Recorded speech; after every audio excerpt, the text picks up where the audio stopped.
प्रिय साथियों, आपको जानकर अपार हर्ष होगा कि मानव उत्थान समिति असम के तत्वावधान में न्यू बोंगाईगांव स्थित काजल गांव के मानव धर्म आश्रम में 23 मार्च को एक दिवसीय सद्भावना सम्मेलन होने जा रहा है। इस सद्भावना सम्मेलन में भक्तों को अपने दर्शन तथा सत्संग से कृतार्थ करने के लिए मानव धर्म के प्रणेता सदगुरु श्री सतपाल महाराज आज शाम करीब 5:30 बजे आश्रम पहुंचे, जहां उनके स्वागत में भक्तों का सैलाब उमड़ आया था। जी हाँ दोस्तों, इस सद्भावना सम्मेलन में भक्तों को अपने दर्शन तथा सत्संग से कृतार्थ करने के लिए मानव धर्म के प्रणेता सदगुरु श्री सतपाल जी महाराज 22 मार्च शाम को 5:30 बजे आश्रम पहुंचे, जहां उनके स्वागत में भक्तों का सैलाब उमड़ रहा था। सदगुरु महाराज के साथ उनका ज्येष्ठ सुपुत्र श्री विभूजी महाराज भी पधारे।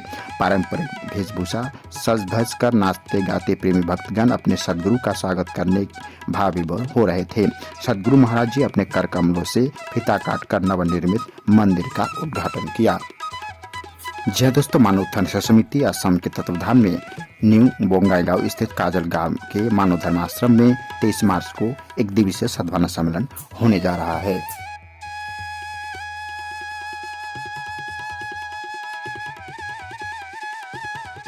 प्रिय साथियों नमस्कार। 3 वर्ष का कार्यकाल पूरा होने के अवसर पर मुख्यमंत्री श्री पुष्कर सिंह धामी ने सीएम आवास स्थित मुख्य सबक सदन में पत्रकारों से बातचीत की। उन्होंने राज्य सरकार की उपलब्धियों का जिक्र करते हुए भविष्य की प्राथमिकता पर भी चर्चा की। मुख्यमंत्री ने कहा कि भ्रष्टाचार, अतिक्रमण और अवैध कब्जों पर सरकार का प्रहार जारी रहेगा। उन्होंने कहा कि पिछले 3 वर्षों से कार्यकाल के दौरान अनेक चुनौतियां सामने आई, लेकिन उनका जनता के बीच खड़े होकर सामना किया। उन्होंने कहा कि प्रधानमंत्री श्री नरेंद्र मोदी जी के कथानुसार ही उत्तराखंड की प्रगति कर रहा है। निश्चित तौर पर यह दशक उत्तराखंड का होगा। मुख्यमंत्री ने कहा कि 3 वर्ष के सरकार के सामने कई तरह की चुनौतियां आई, लेकिन सरकार ने धरातल पर आकर उसका सामना किया।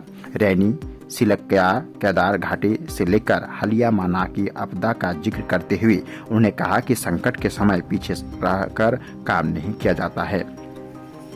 मुख्यमंत्री ने कहा कि प्रधानमंत्री ने वर्ष 2047 तक जिस विकसित भारत का संकल्प लिया है, उसमें अपनी भूमिका निभाने के लिए उत्तराखंड पूरी सामर्थ्य से काम कर रहा है। उन्होंने कनेक्टिविटी से विस्तार की बात करते हुए कई उदाहरण दिए और कहा कि उत्तराखंड अपनी क्षमताओं का संकलन करते हुए उसी स्वरूप व्यवस्था सुनिश्चित कर रहा है। उन्होंने कहा कि उत्तराखंड में अवैध निर्माण, कब्जों, अतिक्रम के खिलाफ अभियान लगातार जारी रहेगा।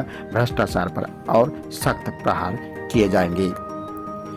प्रिय साथियों, उन्होंने कहा कि महिलाओं के लिए 30% आरक्षण समेत लखपति दीदी जैसी योजनाओं के क्रियान्वयन के मातृशक्ति कल्याण हेतु ठोस कार्य किए गए हैं। आंदोलनकारियों के लिए 10% क्षेत्रीय आरक्षण की व्यवस्था की गई है। प्रवासी उत्तराखंडियों के सम्मेलन के माध्यम से प्रवासियों को भी राज्य के साथ जोड़ा गया है। मुख्यमंत्री पुष्कर सिंह धामी जी ने कहा कि प्रति व्यक्ति आपके सामने मैं राज्य का पूरे देश में 13वां स्थान पर आना सुखद संकेत है। ग्लोबल इनेक्टेड समिट को या G20 बैठकों का आयोजन उत्तराखंड को इन योजनाओं के दूरगामी लाभ मिला है। सतत विकास लक्ष्यों के इंडेक्स में देश में पहला स्थान महत्वपूर्ण उपलब्धि रहा है। उन्होंने कहा कि रजत जयंती वर्ष में राज्य का सालाना बजट 1 लाख करोड़ को पार कर जाना पड़ता है, क्योंकि चुनौतियों के बावजूद हम सही राह पर आगे बढ़ रहे हैं। मुख्यमंत्री ने वर्ष 2027 में कुंभ और उसके बाद नंदा राजघाट में जिक्र किया और कहा कि सरकार इसके लिए तैयारी कर रही है। उन्हें राष्ट्रीय खेलों के आयोजन से जुड़े संकल्पता की चर्चा की। उन्हें कहा कि प्रधानमंत्री ने 4 धाम यात्रा, शीतकालीन यात्रा समेत राज्य के कई स्थानों पर पहुंचकर पर्यटन के विकास में बहुत योगदान किया है। इस अवसर पर विधायक श्री खजान दास, महंत दिलीप रावत जी, श्री राजकुमार पौरी और महानिदेशक सूचना श्री बंशीधर तिवारी उपस्थित रहे।